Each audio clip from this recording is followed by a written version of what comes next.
सिर्फ 5 दिन बाद यानी 30 मार्च से नवरात्र शुरू हो रहे हैं और नवरात्र के दूसरे ही दिन 31 मार्च को ईद है। आप कहेंगे परेशानी क्या है? दोनों समुदाय अपना अपना त्योहार अपने अपने तरीके से मनाएंगे। दरअसल दिल्ली के बीजेपी विधायक रविंद्र नेगी ने नवरात्र के दौरान दिल्ली में मीट की दुकानें बंद करने की मांग उठाई है।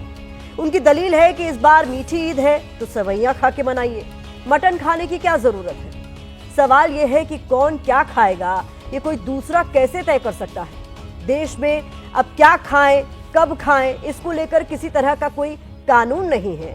और भारत तो वैसे भी विविधता वाला देश है, जहां हिंदू धर्म में भी नवरात्र को अलग अलग तरीके से मनाया जाता है। तय है कि आने वाले दिनों में रविंद्र नेगी का छोड़ा गया ये शिगुफा जोर पकड़ेगा। और आज भारत की बात में हम आपको सिर्फ मीट पर बची महाभारत नहीं दिखाएंगे, बल्कि इस मांग के असर और ग्राउंड जीरो पर लोग क्या कह रहे हैं इसकी पूरी तस्वीर भी समझाएंगे। उसको अंदर क्या है? निजाकत अली क्यों आ रहा है? सुन ले मेरी बात, इतना ज्ञान मत दे हमें। निजाकत अली आ रहा लिखा हुआ, इस पर लिखने निजाकत अली, इसको बंद करो। आप लोग को करवाओ जी, इसको पेपर लगवाओ, पेपर लगा के इस पर निजाकत अली लिखो। आपकी स्क्रीन पर मौजूद ये दिल्ली के पटपड़गंज से विधायक रविंद्र नेगी है, जो अक्सर बाजारों में दुकानों का औचक निरीक्षण करते हुए दिखाई देते हैं। वही तो आपका नाम फैज है तो फैज लिखो ना, इसमें न्यू गढ़वाल क्यों लिखा हुआ आपने? ये फैज नाम है, न्यू गढ़वाल लिख के बेच रहा है यार। इसमें फैज लिखो फटाफट। वही रविंद्र नेगी जिन्होंने पटपड़गंज सीट पर आम आदमी पार्टी के अवध ओझा को हरा दिया था। अबे ओ लड़के, तेरा क्या नाम है? सर मेरा गुड्डू है। गुड्डू सर। वैसा नाम बता, दूसरा गुड्डू नहीं, कुछ और नाम बता। आधार कार्ड देख लीजिए। क्या मुस्लिम है? जी सर। तो यहाँ पे यार अपना नाम लिखो पहले। सर ये लग रहा था मैं कहाँ लगा? यहाँ लगाओ बढ़िया सा, हाँ लगा। यहाँ लगाओ गुड्डू भाई लिखो पर यहाँ पे। बिल्कुल भाई, बिल्कुल साफ नाम लिखो। नाम नहीं लिखोगे तो जमा हो जाएगी जल्दी। सोशल मीडिया पर रविंद्र नेगी के ऐसे वीडियो भरे पड़े हैं जिसमें वो दुकानदार से उनका नाम पूछते हैं। नाम इसलिए पूछते हैं ताकि उनका धर्म जान सके। अगर वो मुसलमान है तो उसे दुकान पर बड़े बड़े अक्षरों में नाम लगाने की हिदायत दी जाती है, और अगर वो हिंदू है तो विधायक जी खुद सनातनी झंडा भेंट देते हैं। क्या नाम है आपका? प्रशांत कुमार गुप्ता। गुप्ता जी, यार हिंदू हो ना? कट्टर हिंदू हो ना, तो आइए लगाया करो यार, कम से कम लोगों को पता तो चले। क्या नाम काफी नहीं है? सबको ढिंडोरा पीट कर धर्म बताना जरूरी क्यों है? धर्म और आस्था तो निजी विषय है। खैर, रविंद्र नेगी जी इस बात से इत्तेफाक नहीं रखते और आज उनकी चर्चा करने की जरूरत इसलिए पड़ रही है क्योंकि वो नवरात्र में मटन की दुकानों को बंद रखने की अपील कर रहे हैं।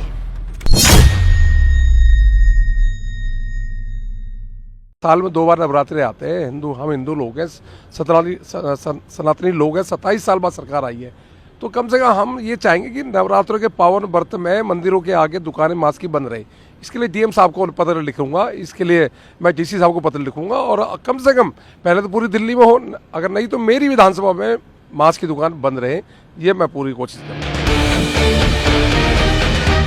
रविंद्र नेगी ने नवरात्र में दुकान बंद रखने की अपील के साथ ही ये भी बताया है कि ईद पर सेवई खाकर त्योहार मनाएं। मेरे ख्याल से 30 नवरात्र है, 31 से 1 को ईद है, पर ये मीठी ईद है। ईद इनकी 2 ईद होती है, बकरा ईद होती है, मीठी ईद होती है। अगर मीठी ईद में सेवैयाँ खिलाएं, खीर खिलाएं, मीठा खिलाएं तो सही रहेगा। जरूरी थोड़ी है जब बकरा ईद का अलग डेट है, मीठी ईद का अलग डेट है, तो मुझे लगता है कि इसमें कोई वाद विवाद नहीं होना चाहिए।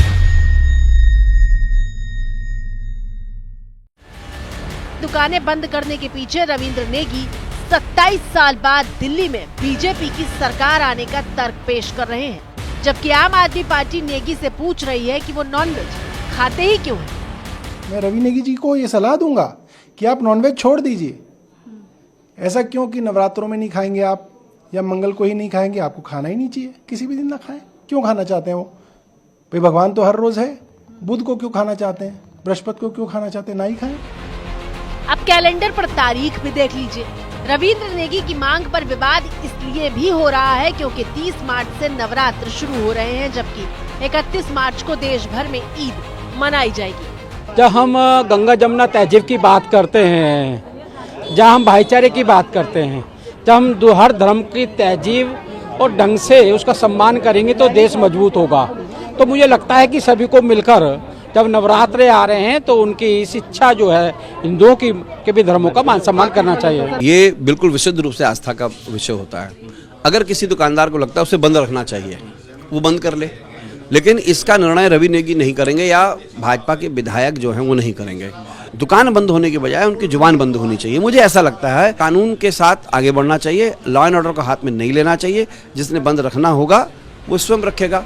बात तो ठीक है कि नवरात्र में कोई मटन की दुकान बंद रखनी है या नहीं, इसका फैसला तो दुकानदार करेगा। वैसे ये पहली बार नहीं है जब रविंद्र नेगी इस तरह से नवरात्र में दुकानें बंद करवा रहे हो। कल से नवरात्रे हैं, बढ़ा के रखनी है, ठीक है बेटा, निवेदन है। कल से नवरात्रे है भाई, कल से आपने पैक रखनी है, निवेदन है मेरा तुमसे, ठीक है। ये एक्चुअल में क्या है, मंदिर है ना पीछे, इस मंदिर की वजह से हम लोग ज्यादा वो करते हैं क्योंकि पूजा पाठ होता है यहाँ पे।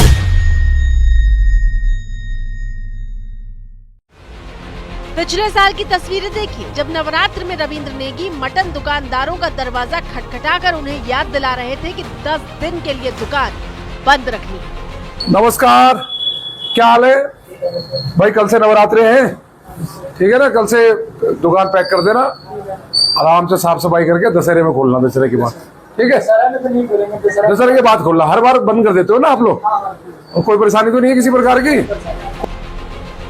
एबीपी न्यूज ने जब रविंद्र नेगी से उनकी इस मांग पर सवाल पूछने की कोशिश की तो बजट का हवाला देकर वो जवाब देने से कन्नी काट गए। एक आपने बयान दिया था कि मीट की जो दुकानें हैं आज हम मेरे को लगता है बजट की बात करें, लेकिन जो आपने बयान दिया उसको लेकर के क्या कहें? मैंने फिर कहा आपको आज बजट के बारे में चर्चा करें। मीट शॉप को लेकर क्या कहेंगे? बजट के बारे में चर्चा करनी चाहिए आज। मुझे लग रहा है ये चीजें सेकेंडरी है, आज हमारा मेन मकसद है बजट का। आज आम आदमी पार्टी ने हमला करते हुए कहा है कि नवरात्र में सिर्फ मटन की दुकान ही क्यों, शराब की दुकानें भी बंद होनी चाहिए। मैं कहता हूं कि नवरात्रों में बिल्कुल बंद होनी चाहिए, लेकिन साथ साथ शराब की दुकानें भी बंद होनी चाहिए। उससे भी लोग बहुत पीड़ित हैं और आपकी सरकार है, आपके हाथ में है। आप शराब की दुकानों का प्रस्ताव भी तुरंत पास करो। नवरात्रे शुरू होने वाले हैं, दोनों चीज बंद कर दो। किसने आपको रोका है? कौन मना कर रहा? मैं पूछता हूं कि वैसे तो ये मीठी ईद है, पर एक धर्म विशेष इसको अपनी ओर क्यों ले रहा है? क्या दूसरे धर्म के लोग नहीं बेचते? क्या दूसरे के धर्म के लोग नहीं खाते? हमने तो सबके लिए कहा है। तो एक विशेष धर्म अपने ऊपर लेकर के इसको विवादित मुद्दा बनाना चाहता है, गुमराह करने का प्रयास कर रहा है। तो ये तो था राजनीतिक वार पलटवार, लेकिन जैसा कि हमने आपसे कहा था कि हम ग्राउंड जीरो पर पहुंचकर इस बात की पड़ताल करेंगे कि मीट के दुकानदार इस पर क्या सोचते हैं। हम सबसे पहले दिल्ली के पटपड़गंज इलाके में पहुंचे। दिन मंगलवार का था और मीट की तमाम दुकानें बंद थी। जानकारी जुटाई तो पता चला कि इलाके में मंगलवार को मीट की दुकानें बंद ही रहती हैं। ऐसा क्यों है, उसकी वजह भी देखिए।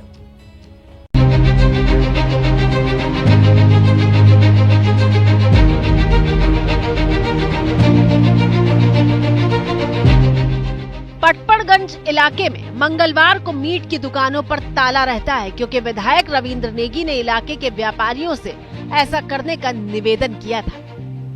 अभी कुछ दिनों पहले मंगलवार को मैं कुछ मंदिरों में गया तो मंदिरों के ठीक सामने मांस की दुकान खुली थी, तो मुझे बड़ा बुरा लगा। तो मैंने व्यापारियों से निवेदन किया, भाई मंदिरों के आगे दुकान आप मंगलवार को बंद करिए। उन्होंने सहज स्वीकार करा, पूरी पटपड़गंज में मंगलवार को दुकान बंद होने लग गई है। बड़ी बात यह है कि इलाके के व्यापारियों ने विधायक जी के निवेदन को स्वीकार करके मंगलवार को दुकानें बंद भी कर दी और इस बार नवरात्र में दुकान बंद करने के लिए भी तैयार हैं। लेकिन दुकानदारों का एक सवाल है कि अगर वो 9 दिन दुकान बंद रखेंगे तो उनका घर कैसे चलेगा।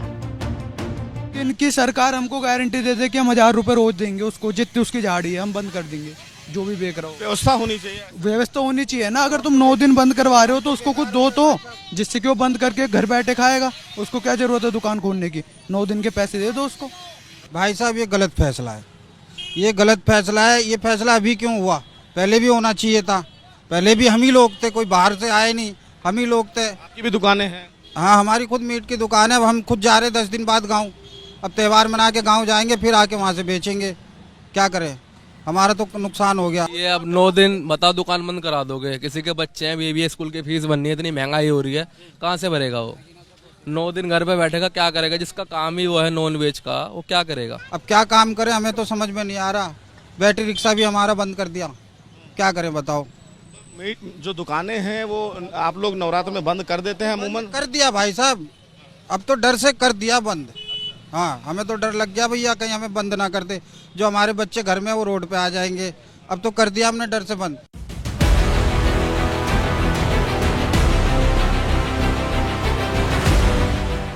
जिनकी रोज की दिहाड़ी है, जो रोज दुकान पर मीट बेचकर अपना गुजारा करते हैं, अगर वो दुकान 9 दिन के लिए अचानक बंद कर देंगे तो सवाल तो वाजिब है कि घर कैसे चलेगा। जो हिंदू पूजा पाठ करते हैं वो नहीं खाते हैं, जो खाते हैं उनके लिए इतना ऑब्जेक्शन हम जरूर कहेंगे कि भाई दुकानों को थोड़ा सा आप ढक करके रखिए, जिसको लेना हुआ लेगा। दूसरी रह गई, नवरात्र के अंदर 100% की जगह 25% बिक्री मीट की रह जाती है, नॉन वेज की अपने आप, क्योंकि खाने वाले तो हिंदू ही हैं भाई। तो 25% बिक्री रह गई है, वो अपना ढक के कर लेगा, उसका कम से कम किराया तो निकलेगा, सिर पे तो किराया नहीं चढ़ेगा भाई, इतनी मांग है और क्या मांग है। उनका घर कैसे चलेगा? अगर दुकानें बंद होती हैं, किराया चढ़ जाता है, सारा सिस्टम बिगड़ जाता है। 10 दिन दुकान बंद रखना कोई मजाक नहीं होता है। जिन्होंने ये 9 दिन के लिए बंद रखा है उसको तो पहले सबसे पहले ये सोचना चाहिए था कि इनका घर का खर्चा 9 दिन का चलेगा कैसे, पहले उसके बारे में सोचना चाहिए ना। 9 दिन का बाद में सोचना चाहिए कि बंद कैसे करेगा वो, भाई उसके भी बच्चे हैं, वो भी कहाँ जाएगा। ये सच है कि नवरात्र में वैसे भी मीट की बिक्री 75% तक गिर जाती है, क्योंकि ज्यादातर हिंदू मांस नहीं खरीदते। लेकिन 25% बिक्री होती है तो कम से कम मटन की दुकानों का किराया निकल आता है।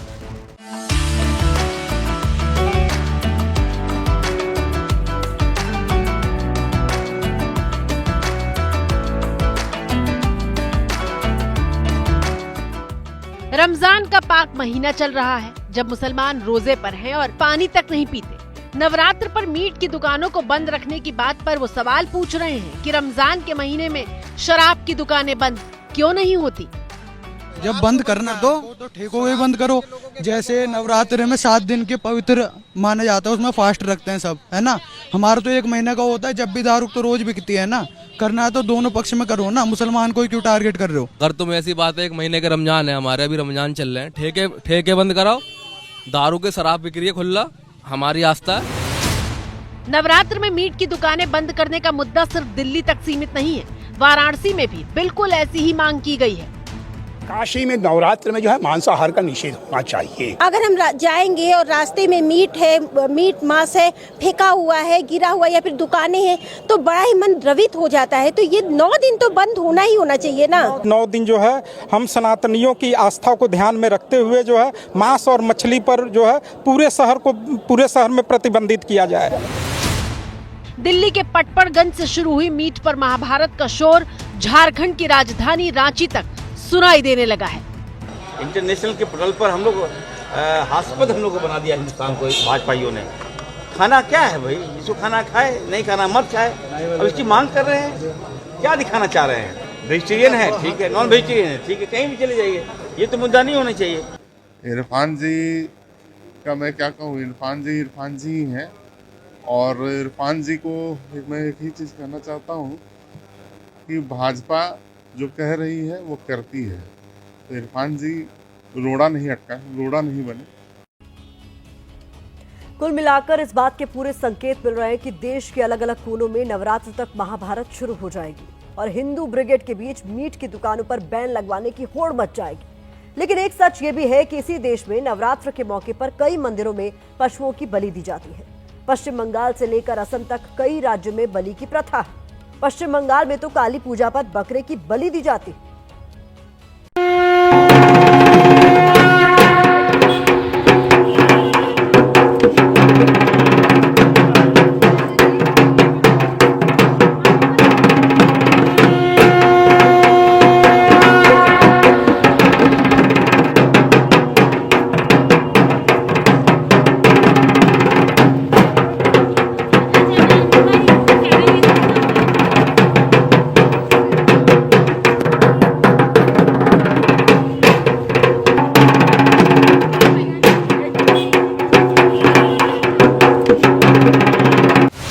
पश्चिम बंगाल, जहां दुर्गा पूजा साल का सबसे बड़ा त्योहार होता है, जब पूरा पश्चिम बंगाल मां दुर्गा की आराधना में लीन होता है।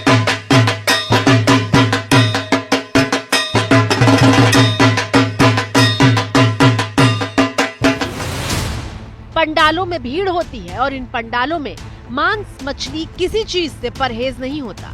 आराम से इसकी बिक्री हो रही होती है। हालांकि ये तस्वीर उत्तर भारतीयों के गले नहीं उतरती। इसकी वजह है दोनों राज्यों में दुर्गा पूजा के वक्त अलग अलग नियम। पश्चिम बंगाल में मांस मछली पूरे साल मुख्य आहार होता है, जबकि उत्तर भारत में नवरात्र में मांस मछली यहाँ तक कि अंडा भी नहीं खाया जाता। पश्चिम बंगाल में मांस देवताओं को चढ़ाया भी जाता है, जबकि उत्तर भारत में कई जगहों पर 9 दिन तक लहसुन प्याज से भी परहेज किया जाता है। अब बंगाल में अगर हम चलते हैं तो बंगाल में दुर्गा यही है, नवदुर्गा यही है, लेकिन पूजन पद्धति में अंतर है। पूजन पद्धति उनका तांत्रिक विधान द्वारा, दुर्गा सप्तशती के मंत्रों के द्वारा षोडशोपचार पूजन का विधान है। बंगाल से हम बिहार की तरफ आते हैं तो बिहार में जो बोधन होता है वहाँ पर नरसिंह काली है, तो नरसिंह काली होने से वहाँ पर उनके बोधन की पद्धति अलग हो जाती है, वहाँ बिना मांस के भोग नहीं लगता उनके यहाँ। हमारे यहाँ काशी में वैदिक परंपरा के द्वारा जो है यह जो है पूजन किया जाता है। कहने का मतलब ये है कि जिस देश में माता रानी के प्रति आस्था से लेकर उनको पूजने तक की परंपराएं अलग हैं, वहाँ किसी की रोजी रोटी पर बैन लगाने की अपील क्यों की जा रही है? किसी की दुकान बंद करने का फैसला अपनी इच्छा से होना चाहिए। मुसलमानों को इस बात का ख्याल रखना है कि हिंदुओं की आस्था को ठेस न पहुंचे, और हिंदुओं को इस बात का ख्याल रखना है कि आस्था के लिए किसी के पेट तक बात न पहुंचे। बस इतना सा ख्याल रखकर हम भाईचारे की मिसाल पेश कर पाएंगे और इस पर कोई राजनीति भी नहीं कर पाएगा।